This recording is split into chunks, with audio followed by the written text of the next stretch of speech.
Hey guys, and welcome to another video. Today I am filming for you guys a Q&A. So I mentioned on my Instagram earlier that I was going to be taking questions. I just wanted to, I don't know, answer some questions you guys might have about me, or about anything really.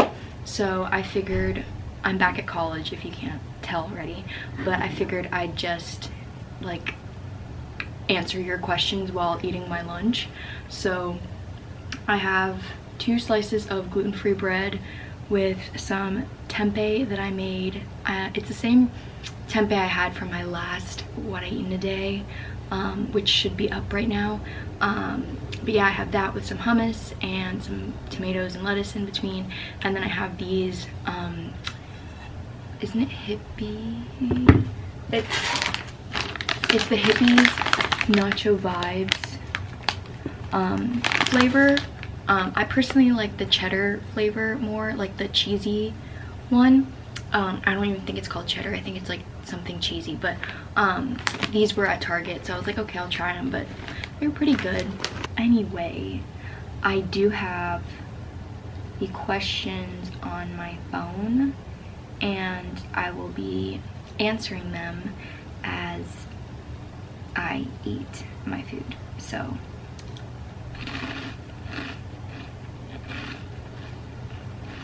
one of the first questions are, what am I studying in school right now? So this is kind of I get asked this a lot, obviously, because I'm in college, but what I'm studying right now is, I'm kind of undecided, but at UF they call it exploratory. So right now I'm like taking different classes, like a bunch of random ones in a way, and just finding out what I would want to do. Last semester I was like really into business and like exploring those kinds of classes, but now I didn't really like how it didn't have a lot of room for creativity. It was very cut and dry. So right now this semester I'm looking into journalism and advertising, but I also have a passion for like health and wellness.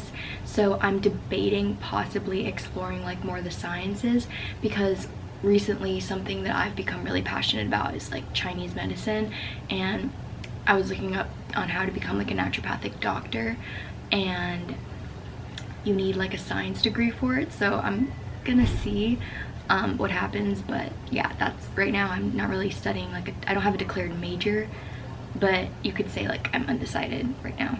Here's another question. Did you find outpatient treatment helpful? Yes, I did. I found it very helpful because I really liked as hard as it was, and as much as I didn't want to admit it at the time, having the support at meals and stuff, and having people like check to make sure you're having all the things you need is really, really important, and really helped to hold me accountable when I was in that phase where I needed to go from like being underweight to weight restored. And just having that support system and having like the group therapy sessions and individual therapy, like that really helped me a lot. Like, even I didn't want to admit it, and I know, but it really did. Like, I loved it. Tips to get your period back after your eating disorder. Okay, so this is like a tricky question. I want to take a bite of my sandwich first, see how good it looks. Did a good job. In regards to the question on how to get your period back after struggling with an eating disorder, I have a whole video on that. I'll leave like a thing up here if you want to click on it to watch it. But basically what I have to say, like summed up, which is actually kind of ironic because, as I've admitted in my most recent videos, that I have fallen a bit backwards and I have lost my period again. But I think now I'm much more aware on the steps I need to take to get it back. So I'll tell you basically what my plan is and what really helped me last time get my period back, which was eating a lot, eating a calorie surplus, doing less cardio. So like before I stopped like really exercising, I was doing a lot of running, because I do half marathons and stuff with my mom, but I had stopped that for the summer and I had gotten my period back coincidentally when I stopped running. So I'm not saying that stopping running is just gonna automatically, or stopping doing cardio is gonna automatically bring your period back. Every body is different, but for me, definitely decreasing the amount of exercise I do helped a lot, in addition to eating in a calorie surplus and decreasing my stress levels. So right now I feel like my period isn't coming. This is kind of like personal, but while we're on the topic, I found that stress, I've had a lot of stress at school, and I feel like that's been a major, like that's more than the exercise, it's been a major component of me not getting my period back. So I've definitely been working on like strategies to decrease my stress levels. But yeah, I hope that kind of cleared it up. But basically, also getting enough sleep, making sure you're taking care of your body in all forms, like even when it's not like not, your body's always functioning, but like even when it's not, even when you're not physically getting up and doing something, taking care of your body is like key. So this one, someone asked, how do you deal with bloating and an upset stomach? So I'm not sure if you're talking about generally or like in recovery, but just an overall thing. Even when I was in recovery, what I found really beneficial for me when I was eating a lot of food was to take a probiotic.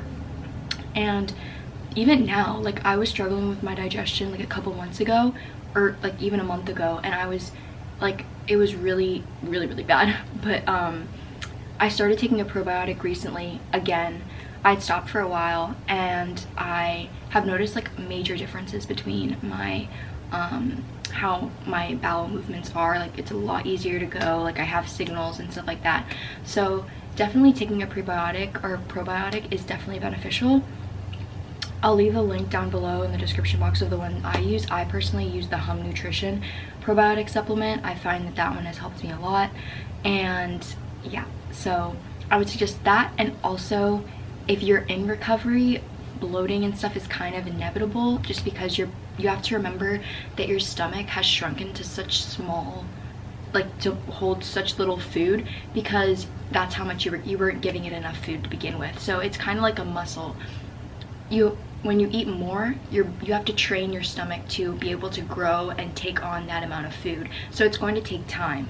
So just, you're gonna have to deal with the discomfort temporarily, but trust me, like don't go backwards. It will get better in the end. So my suggestion is to just like wear comfy clothes, practice some self-care, like distract yourself, watch a movie, hang out with some friends, take a bath, take a nice Epsom salt bath to help like soothe your muscles, and that'll probably also help soothe your stomach. Let me know if you guys would want to do like a crystal video or something, but for me what always helps is if I hold like a rose quartz on my stomach, or if I hold a selenite stick. Those are both crystals, but I would love to do a video where I go more in depth on like basic crystals and like how to use them and stuff. But yeah, those have really helped me in regards to dealing with stomach upset and bloating. Make sure you're drinking some water, and also, I think I said this already, but wearing baggy clothes, especially in recovery, helped me because it took the focus off of my body and more on just genuinely how I felt. I don't know if that makes any sense, but if it resonates with you and you think you'd want to try it, by all means try it. Literally a whole block of tempeh fell out. If you know me, you'll know the answer to this question. Would you rather vacation in Hawaii or Alaska, and why? So my answer is Hawaii, and that's because for so long it's been like my dream. My dream is to live in Hawaii one day, and I don't know, I've just always fantasized about it. I've never visited, but I really want to visit. Like growing up, one of my favorite movies was Lilo and Stitch, and I'm just a big island person. Like I love the beach, and I love just like being in nature. Like I like being in the city, but I love being surrounded by like palm trees and the ocean and the salt. Oh, heaven. So yeah, I would obviously pick Hawaii. What is your favorite or biggest accomplishment in recovery? Honestly, so far, I think my biggest accomplishment has been developing a voice for myself. and understanding that just because other people do things doesn't mean I have to follow suit and do the same things, or suppress my opinions for the sake of not being in alignment with another person's opinion. So standing up for myself if it's a meal and everyone else is busy bustling around but I know I need to eat, voicing that I need to eat and being able to stand up for myself and take care of myself has been, I think, one of my biggest accomplishments so far. Now in the future, I hope my accomplishment will be to be better at not comparing and being confident in myself, but that's in the future. So I'm hopefully manifesting that as I go throughout my day, every day. But yeah, what are you most thankful for today? I say this a lot, but I'm really thankful for this community just in general. Like, even if you have been with me since my username on Instagram had been zoe's.recovery, like, bless you, you're a saint. But just the people I have met since starting my Instagram in 2016 is crazy. Like, I don't think I would be here. Like, I genuinely don't think I would be here had it not been for the community that I met and the people that were supporting me and the people that were able to inspire me to push myself and to help me when I was at first recovering on my own. I don't think I talked about this before. I don't think I've ever made a like 80 recovery story, but when I was in 2016, I decided to start recovery, and I was able to somewhat fully recover by myself without like any treatment team or anything. And then that fall of 2017 was when like I relapsed and then went to treatment in 2018. But for a good almost 2 years, I was like in recovery on my own, and I was able to do that because of such a strong community I had, or such a strong support system I was able to find through social media and through the people I was meeting and the accounts I was following. So I just, reflecting on that now, I'm very grateful for that. What was your most fear food? What was the fear food that you could not eat, like the most feared food? And for me, this is kind of hard because I kind of forgot, honestly. It's been so long. But I remember this one moment, and that's like one of the moments that have stuck with me for a long time. And peanut butter and jelly sandwiches, like 100%, because it was like bread and peanut butter and jam, which I thought was like wasted calories, but it's like the most delicious thing ever. But I remember this one moment where it was in 2017 and I was still recovering on my own in the summer, and I was sitting down and trying to eat the peanut butter and jelly, and I just started crying. Like, I could not. It was one of those moments where like I was just staring at the plate and I could not eat it no matter how hard I tried. Like, I would just look at it and I would start bawling. And yeah, I eat PB&Js now, like, so I'm fine. But that was probably bread and nut butters and stuff like that was probably one of the most feared foods I had for a while, other than like baked goods and ice cream, which is like a typical fear food in recovery. But yeah, those were probably some pretty big ones for me. Basic question, but what is your favorite color? My favorite color is blue. It's always been blue, although I'm starting to kind of like some pastel colors like lavender and stuff. But yeah, it's always been like blue. What is your advice when going through recovery, and what helped you? So going through recovery, something that helped me a lot was just repeating affirmations to myself. And I think I'm going to incorporate this again because I feel like I've been in a negative headspace lately. But basically, I made some like affirmation cards and like I laminated them on both sides, so I just carry them with me wherever I went. And whenever I felt like I was in a state of distress, I would pull them out and just read them and repeat them to myself. So yes, that's what I did.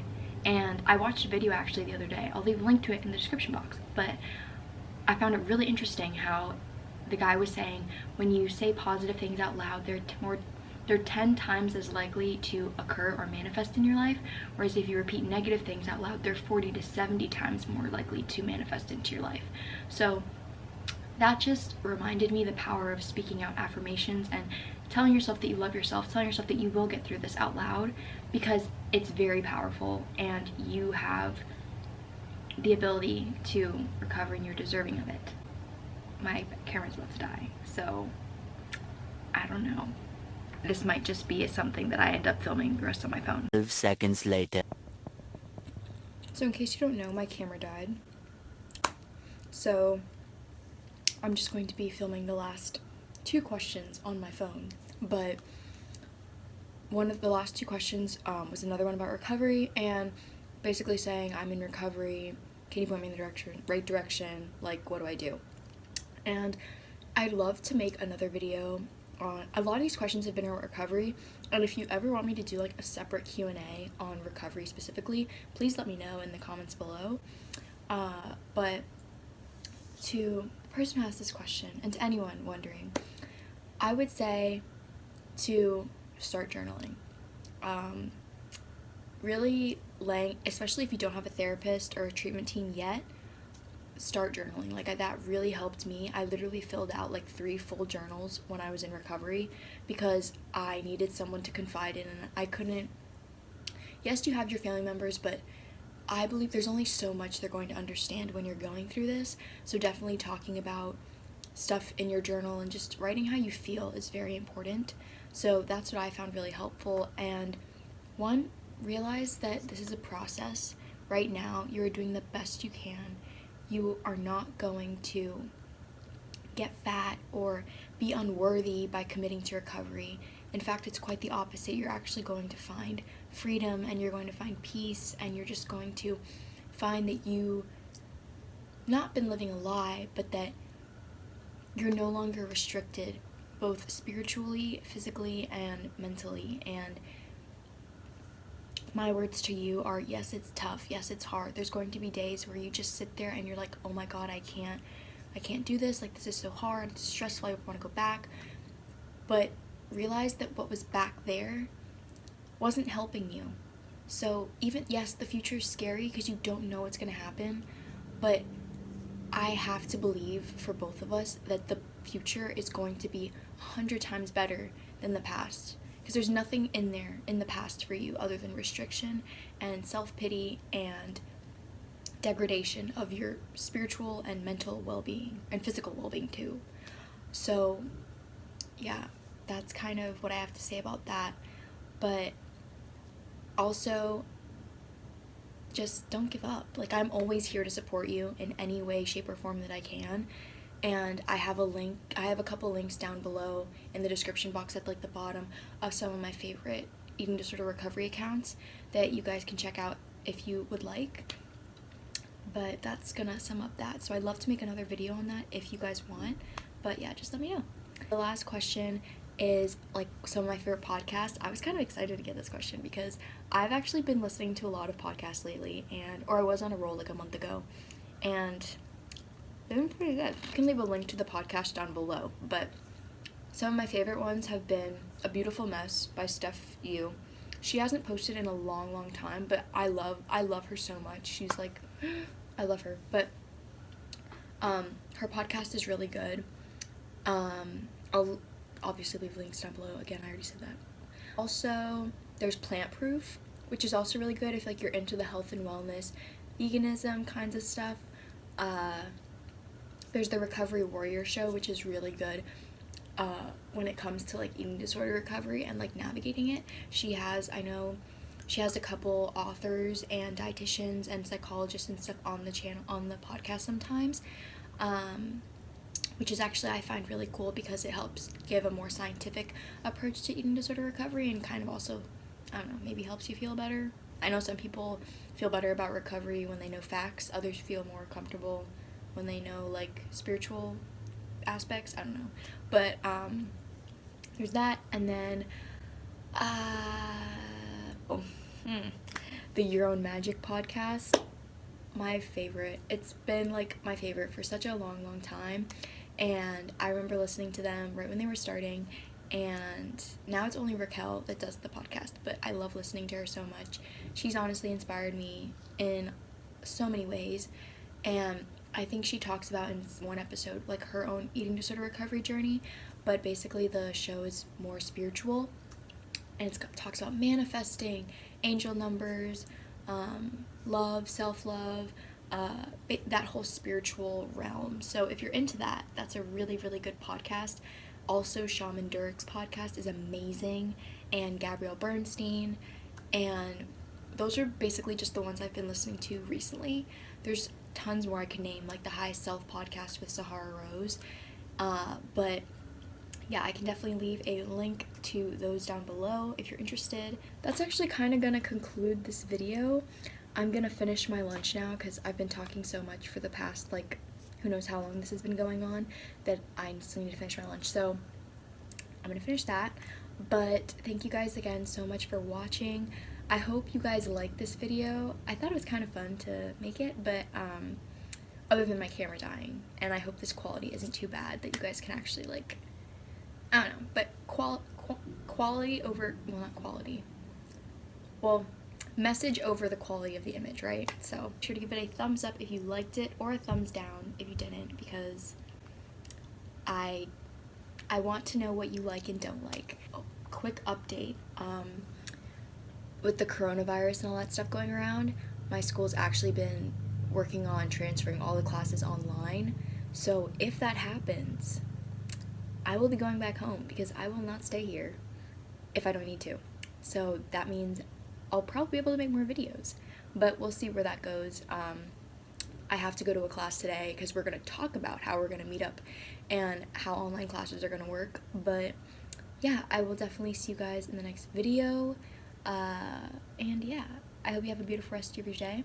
Remember, you're worth it, you're loved, you can do this, you're amazing, and yeah, so I'll see you guys in the next video.